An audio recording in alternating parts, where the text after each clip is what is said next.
Welcome guys to Web3 मंत्र। तो कैसे हैं यार आप लोग। तो यार इस वीडियो में हम बात करने वाले हैं सॉलिडिटी, स्टोरेज एंड मेमोरी के बारे में।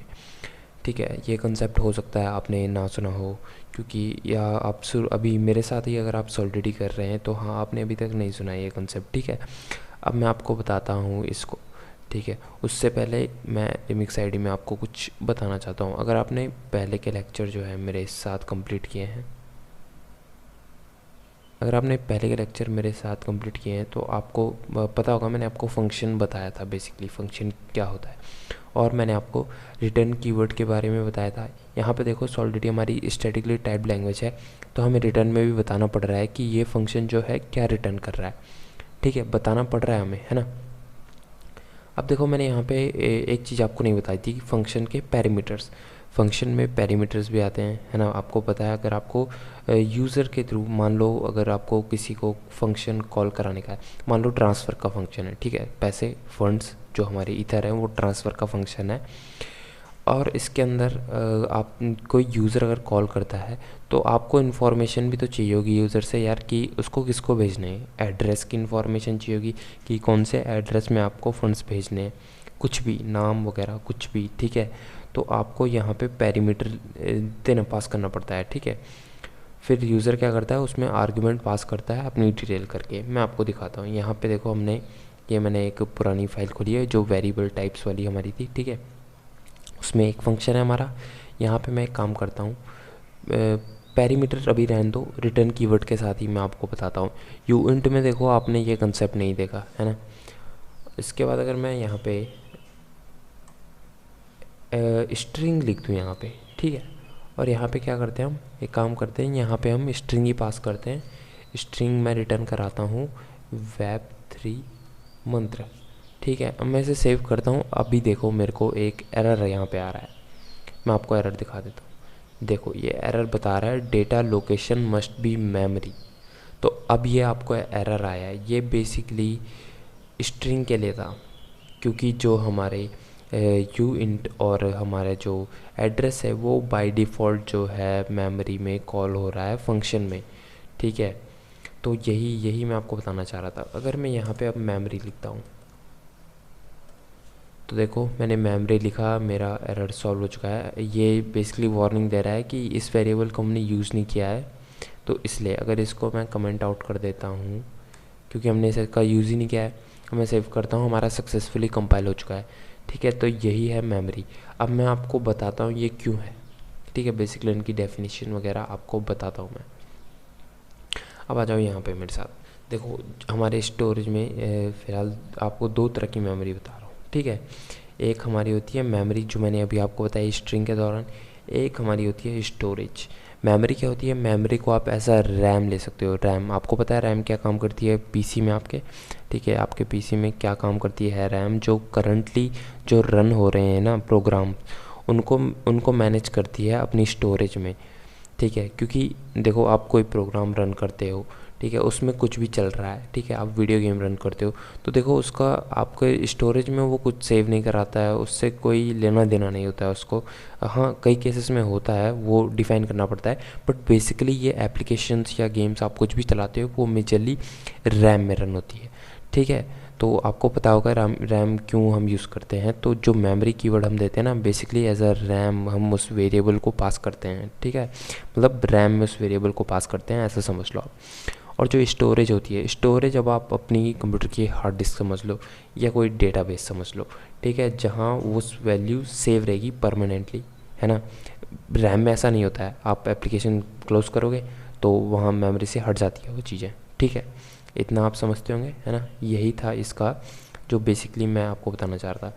अब मैं आपको यहाँ लेके चलता हूँ, जो गीक्स फॉर गीक्स की हमारी वेबसाइट है, उसमें इन्होंने भी डिफ़ाइन किया है यही चीज़। ठीक है, अब पहले ही बात करते हैं कंसेप्ट आया है क्यों। ये कंसेप्ट इसलिए आया है यार, क्योंकि आपको पता है, अगर आप ब्लॉकचेन में कुछ भी सेव कराओगे, कोई ट्रांजैक्शन कराओगे, तो आपको देनी पड़ती है गैस फी। ठीक है, आपको फ़ीस देनी पड़ती है उसके लिए। और इस केस में क्या हो रहा है, अगर आप जैसे हम कोई फंक्शन रन कर रहे हैं, ठीक है, उसमें आप कोई लोकल वेरिएबल डिफ़ाइन कर रहे हैं, वेरिएबल नहीं, चलो हमने अभी पैरामीटर में या रिटर्न कीवर्ड में अभी आपको दिखाया था मैंने। ठीक है। रिटर्न कीवर्ड में हमने यहाँ पे स्ट्रिंग पास की थी। अब ये अगर हम ब्लॉकचेन में सेव कराएंगे तो इसके लिए हमें गैस फी पड़ेगी, ठीक है। और जो ब्लॉकचेन में क्या होता है, जो हमारी मेमोरी की फ़ी रहती है वो स्टोरेज फ़ी से काफ़ी सस्ती रहती है, या बोल सकते हो जो स्टोरेज रहती है वो मेमोरी से काफ़ी महंगी है ब्लॉकचेन में, ठीक है। ऐसा आप समझ लो। इसके लिए हमारे लिए जो मेमोरी और स्टोरेज का वो आया कंसेप्ट, ठीक है। अब इसमें कुछ पॉइंट है, ये पढ़ लो। State variables and local variables of struct array are always stored in storage by default, ठीक है। जो हमारे स्टेट वेरिएबल रहते हैं उन पे हमें ये कीवर्ड यूज़ करने की ज़रूरत नहीं पड़ती है, क्योंकि क्या वो बाय डिफ़ॉल्ट हमारे जो हैं स्टोरेज में सेव रहते हैं बाय डिफ़ॉल्ट, ठीक है। दूसरी चीज़ आप देख लो, इसका मैं लिंक डिस्क्रिप्शन में दे दूँगा, इस लिंक, ठीक है, डिस्क्रिप्शन में मिल जाएगा आपको। दूसरी चीज़ हम पढ़ते हैं function arguments are in memory, ठीक है। जो फंक्शन के आर्ग्यूमेंट होंगे ना वो मेमोरी में होते हैं।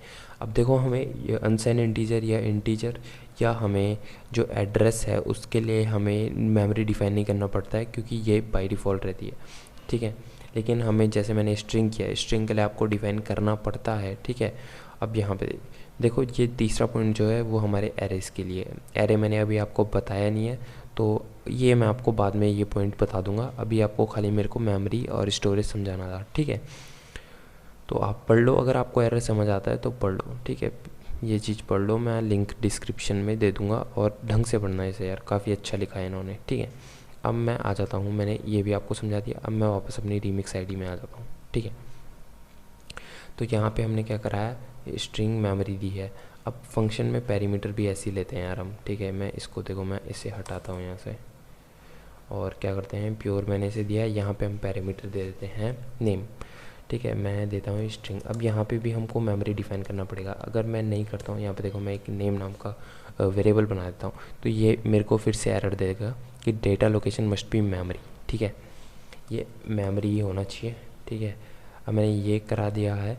अब मैं रिटर्न क्या कराऊँगा, यहाँ पे रिटर्न में स्ट्रिंग ही करा रहा हूँ, पर क्या जो फंक्शन के थ्रू जो वेरिएबल में हमें नेम मिल रहा है वो मैं रिटर्न करूँगा, ठीक है। तो इसको मैं थोड़ा इधर खिसका देता हूँ ताकि आपको सही से दिखे, ठीक है। दिख रहा है आपको? अब देखो मैं इसे डिप्लॉय करता हूँ। फंक्शन में पैरामीटर ऐसे लेते हैं हम, आप कॉमा करके ना कितने भी पैरामीटर ले सकते हो यूज़र से। अभी मैं आपको बताता हूँ क्यों, कैसे। यहाँ देखो, यहाँ अब देखो मेरा जो ऐड फंक्शन है ना, उसमें मेरे से ये आर्ग्यूमेंट्स मांग रहा है, क्योंकि यहाँ पैरामीटर मैंने दिए हैं और ये बता भी रहा है स्ट्रिंग और नेम। नेम में दे देता हूँ यहाँ पे web3 मंत्र, ठीक है। अब मैं इस फंक्शन को कॉल करता हूँ, तो देखो इसने मेरे को रिटर्न करा दिया जो मैंने यहाँ पे लिखा web3 मंत्र, ठीक है। मैंने यहाँ पे नेम आर्गुमेंट दिया, उसने मेरे को वही रिटर्न करा दिया, ठीक है। तो बेसिकली यही था, मैं मेमोरी कंसेप्ट इसलिए बता रहा था आपको, ठीक है। अब क्या करते हैं, एक काम करते हैं, यहाँ पे स्ट्रिंग की जगह मैं अगर यूइंट करता हूँ, ठीक है, कोई अनसाइन इंटीजर रिटर्न करता हूँ, यहाँ पे भी मुझे क्या देना पड़ेगा, यहाँ पे अगर मैं यूइंट दूंगा तो ये तो वेरिएबल हो गया, मेरे को यहाँ पे मेरे को नाम देना पड़ेगा वेरिएबल का।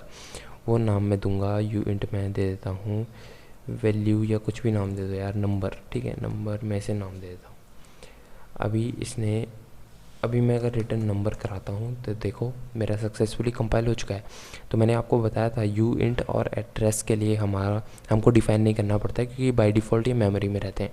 एड्रेस मैंने आपको नहीं बताया, अभी बताता हूँ मैं, ठीक है। रिटर्न क्या करेगा, एड्रेस रिटर्न करेगा। तो यहाँ पे एक काम करते हैं, हम आर्ग्यूमेंट नहीं लेते हैं, ठीक है। बेसिकली पैरामीटर नहीं पास करते हैं, और यहाँ पे रिटर्न क्या करा दूंगा मैं, msg.sender। अब मैं इसे सेव करता हूँ। तो ये कुछ एरर मुझे दे रहा है, क्या एरर दे रहा है यार। अच्छा ठीक है, ये इसको प्योर नहीं देना हमें, ठीक है। इसको व्यू हमें देना है, ठीक है। इतना कर लिया हमने, मैं सेव करता हूँ। अभी देखो मेरा सक्सेसफुली जो है कंपाइल हो चुका है, मतलब मेरे को एड्रेस के लिए भी मेमोरी कीवर्ड पास नहीं करनी पड़ रही है, क्योंकि बाय डिफ़ॉल्ट मेमोरी में है, ठीक है। अगर अब मैं क्या करता हूँ, डिप्लॉय करता हूँ इसे, तो अभी देख लो ये हमें सेंटर बताएगा। तो ये देखो 5B3 लास्ट में C4 मेरा ये अकाउंट चूज़ है अभी। अब मैं देखो वहाँ से कॉल करता हूँ उसे, ठीक है। मैं इसे अब मैं ऐड कॉल करता हूँ, तो देखो मेरे को मेरा एड्रेस मिल जा रहा है, ठीक है। तो बस यही था मेमोरी और स्टोरेज में, यही आपको समझना था। बाकी जगह भी आएंगे, कई जगह देखो फंक्शन के, ये तो मैंने खाली पैरामीटर में आपको बताया समझाने के लिए। हो सकता है आपको जो है यहाँ फंक्शन के ब्लॉक के अंदर मिल जाए, वहाँ आपको यूज़ करना पड़े स्टोरेज या मेमोरी का, ठीक है। तो वो आपको धीरे धीरे समझ आता रहेगा, मैं बताता भी चलूँगा साथ साथ में, ठीक है। अभी के लिए आपको खाली समझाना मेन था कि मेमोरी और स्टोरेज में डिफरेंस क्या है, तो आप समझ गए होंगे आई होप। तो यार अभी बात करते हैं कि जो मैं यहाँ पे देखो, मैं अगर यहाँ पे स्ट्रिंग दे रहा था, इसको मैं प्योर दे देता हूँ, स्ट्रिंग मेमोरी, और ठीक है यहाँ पे मैं क्या करता हूँ, स्ट्रिंग रिटर्न करता हूँ web3 मंत्र। तो मेरा सक्सेसफुली कंपाइल हो चुका है। अब आप ये समझो कि मैं यहाँ पे मेमोरी क्यों दे रहा हूँ, क्योंकि यार देखो ये हमारा फंक्शन है, ठीक है। अब जब मैं ये फंक्शन कॉल करता हूँ, जैसे मैं यहाँ पे कॉल किया मैंने ऐड करके, तो यार इनका जो रोल है ना, इन वेरिएबल्स का जो मैं पैरामीटर में ले रहा हूँ या रिटर्न में तो खैर डिफाइन कर रहा हूँ खाली, इनका रोल खाली तब तक है जब तक फंक्शन एग्जीक्यूट हो रहा है। जैसे ही फंक्शन एंड हुआ, फंक्शन का ब्लॉक जैसे ही एंड हुआ, जैसे कि ये रिटर्न कीवर्ड में एंड हुआ फंक्शन का ब्लॉक, तो इसने रिटर्न करा दिया, तो अब इनकी ना कोई वैल्यू नहीं है, जो वेरिएबल मैं डिफाइन कर रहा हूँ पैरामीटर में या कहीं, इनकी कोई वैल्यू नहीं है। तो मैं चाहता हूँ ये ब्लॉकचेन में सेव ना हो, ये रैम में रन हो मेरी, ऐसे समझ लो, रैम में, मेमोरी कहते हैं हम उसे सॉलिडरी में, ठीक है। तो इसलिए हम मेमोरी का यूज़ करते हैं, क्योंकि मैं चाहता नहीं हूँ ये स्टोरेज में सेव हो, ये वेरिएबल जो मैं पैरामीटर ले रहा था अभी, वो स्टोरेज में सेव करा के कोई फ़ायदा नहीं है, उनका कोई काम नहीं है, ठीक है। जो जिनका काम है वो अलग बात है, वो हम यहाँ से अलग से सेव करा सकते हैं स्टेट वेरिएबल से, लेकिन इनका कोई काम नहीं है, तो इसलिए मैं इन्हें रैम में रन करा रहा हूँ, ठीक है। आप समझ के होंगे कंसेप्ट। अब आप सोच रहे होंगे यार स्टोरेज का तो हमने कहीं कीवर्ड यूज़ ही नहीं किया। तो यार बाकी काफ़ी चीज़ें ना, जैसे हमारे स्टेट वेरिएबल है और जो काफ़ी कुछ हैं हमारे स्ट्रक्ट एरेज, तो ये बाय डिफ़ॉल्ट रहते हैं स्टोरेज में, ठीक है। तो स्टोरेज की बहुत कम आपको ज़रूरत पड़ेगी डिफ़ाइन करने के लिए, क्योंकि ये बाय डिफ़ॉल्ट रहते हैं। लेकिन हाँ कहीं कहीं पे हो सकता है ज़रूरत पड़ जाए, अभी मैं आपको वो सिनेरियो समझा नहीं पा रहा हूँ, ठीक है। कोई नहीं, धीरे धीरे कोड करेंगे, चीज़ें आएंगी तो आप समझोगे, अभी खाली कंसेप्ट समझ लो, ये मेन चीज़ थी, ठीक है। तो मेमोरी का आप ज़्यादातर यूज़ करोगे, मेमोरी का कहाँ, फंक्शन के ब्लॉक में ही ज़्यादातर यूज़ करोगे, और पैरामीटर्स में और रिटर्न्स कीवर्ड में ही ज़्यादातर यूज़ करोगे। तो बस यार इतना ही था इस वीडियो में, ठीक है। खुद से आप कोशिश करिए कोड लिखने की, तो आपको ज़्यादा बेटर समझ आएगा। पढ़िए चीज़ों के बारे में, ब्लॉग्स पढ़िए जाके, आपको नई नई चीज़ें एक्सप्लोर करने में और भी मज़ा आएगा और पता भी चलेगा, ठीक है। तो यार यही था, ठीक है। तो इतना ही इस वीडियो में। Thank you for watching this video guys.